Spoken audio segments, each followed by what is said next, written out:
পঞ্চম দিনের মতো বিভিন্ন জেলায় জুলাই বিপ্লবের ঘোষণাপত্রের পক্ষে জনসংযোগ করেছে বৈষম্য বিরোধী ছাত্র আন্দোলন ও জাতীয় নাগরিক কমিটি। সিরাজগঞ্জ, ভোলা ও বরিশালে 7 দফা দাবি সম্বলিত ঘোষণাপত্রের লিফলেট বিতরণ করে বৈষম্য বিরোধী ছাত্র আন্দোলন ও জাতীয় নাগরিক কমিটি। এই সময় বৈষম্যহীন আগামীর বাংলাদেশ করতে ব্যবসায়ী, পথচারী সহ সাধারণ মানুষের মতামত শোনেন তারা।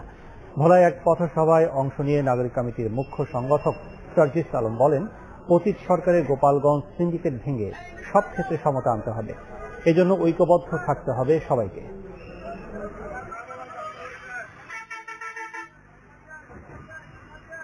আমরা তাদেরকে বলেছি তারা ঘোষণাপত্র কি দেখতে চায়। তারা সবার আগে বলেছে তারা ওই খুনি হাসিনার ফাঁসি দেখতে চায়। খুনি হাসিনা যেভাবে প্রত্যেকটি জায়গায় গোপালগঞ্জের সিন্ডিকেট বসিয়েছে সেগুলোকে শেষ করে ক্ষমতার একটি সিস্টেম চায়।